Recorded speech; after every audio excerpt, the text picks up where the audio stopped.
गांव के बाहर एक पुरानी हवेली थी। कहा जाता है ये हवेली एक श्रापित हवेली है। इस हवेली के अंदर कोई भी जाता है तो जिंदा वापस लौट के नहीं आता है, क्योंकि इसी हवेली के अंदर एक चुड़ैल रहती है। चुड़ैल कोई और नहीं बल्कि इसी हवेली की मालकिन रहती है। इस हवेली में एक व्यक्ति एक दिन अचानक से अंदर चला जाता है। अंदर जाने के बाद देखता है कि एक चुड़ैल उसके सामने खड़ी रहती है। चुड़ैल को देखकर उस व्यक्ति की सिट्टी विट्टी गुल हो जाती है और तभी वो व्यक्ति, अरे यार, मैं तो यहाँ खजाने की तलाश में आया था, परंतु यहाँ तो चुड़ैल है।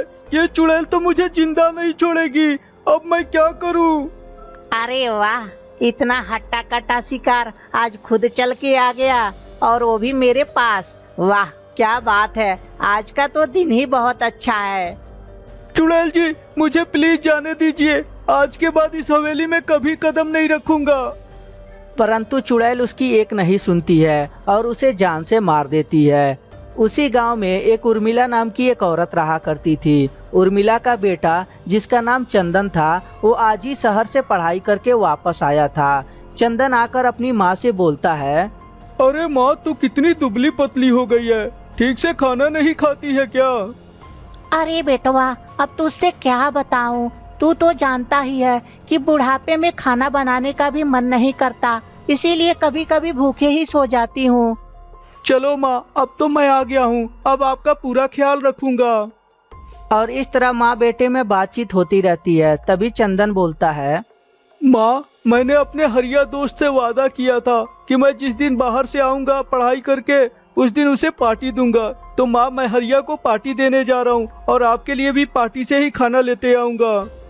अरे बेटवा, हम तोहरा से तो एगो बात बतावले भुला गईनी कि हरिया अब इस दुनिया में नोइक है, वो तो मरी गईल। इस बात को जब चंदन सुनता है तो उसे बहुत ज्यादा दुख पहुंचता है और चंदन बोलता है अपनी माँ से, माँ, ये सब कैसे हुआ और कब हुआ? अरे बेटवा, अब क्या बताऊं, वो जो बगल में गांव की एक हवेली है, उस हवेली में एक चुड़ैल रहती है और हरिया को ये बात मालूम नहीं था और हरिया अंदर चला गया और वहाँ की चुड़ैल जो है हरिया को जान से मार दी। अगले दिन उसकी लाश जो है वो गांव में मिली। इस बात को जब चंदन सुनता है तो सोचने लगता है कि क्या आज के जमाने में भी चुड़ैल भूत होते हैं। और तभी अपने माँ से चंदन बोलता है, माँ, मुझे लगता है कि मेरा दोस्त हरिया का किसी ने मर्डर किया है, क्योंकि आज के समय में भला भूत प्रेत कहाँ होते हैं माँ, ये सब तो पुरानी बातें हैं।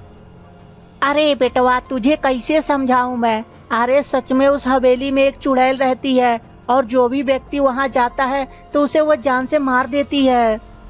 अपनी माँ की बात सुनकर चंदन सोचने लगता है कि अगर जो वहाँ पे सचमुच चुड़ैल रहती है तो मैं उस चुड़ैल को जिंदा नहीं छोड़ूंगा, क्योंकि उस चुड़ैल ने मेरे दोस्त हरिया को मारा है और मैं उस चुड़ैल से बदला लेकर ही रहूंगा। और तभी अपनी माँ से चंदन बोलता है, माँ, मैं उस हवेली में जाऊंगा और उस चुड़ैल से बदला लूंगा। उसने मेरे दोस्त को कैसे मार दिया, उसे मैं जिंदा नहीं छोड़ूंगा।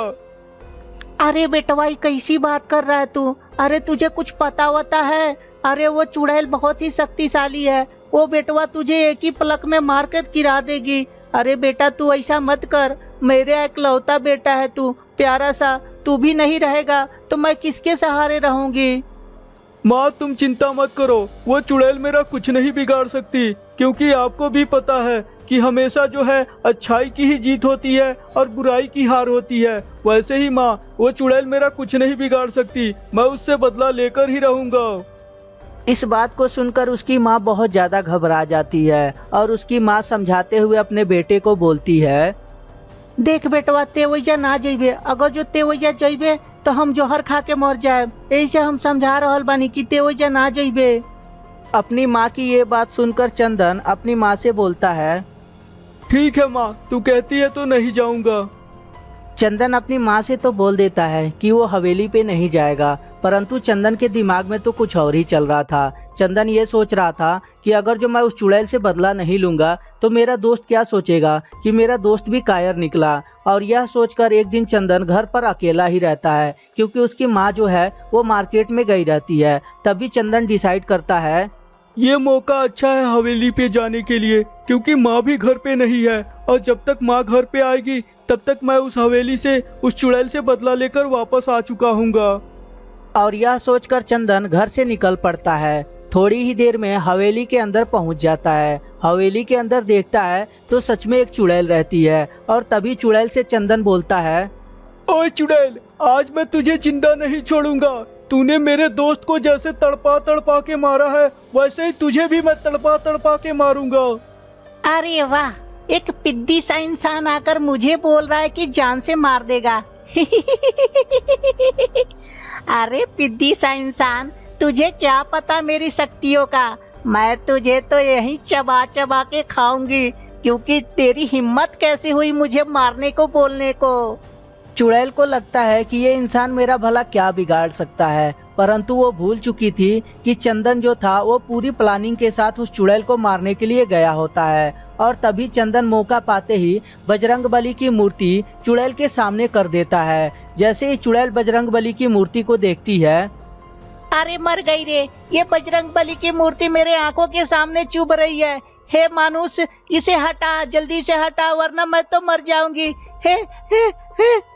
चंदन डटकर चुड़ैल के सामने खड़ा रहता है और थोड़ी ही देर में चुड़ैल जलने लगती है। जलते जलते थोड़ी देर में ही जलकर राख हो जाती है और इस तरह चंदन का बदला भी पूरा हो जाता है। तो दोस्तों, कैसी लगी ये स्टोरी हमें कमेंट करके ज़रूर बताएं। अगर जो स्टोरी अच्छी लगी हो तो कृपया लाइक कर दें और हमारे चैनल को सब्सक्राइब करके घंटी भी दबा दें। और हाँ दोस्तों, अपने दोस्तों के साथ शेयर करना ना भूलें। धन्यवाद दोस्तों।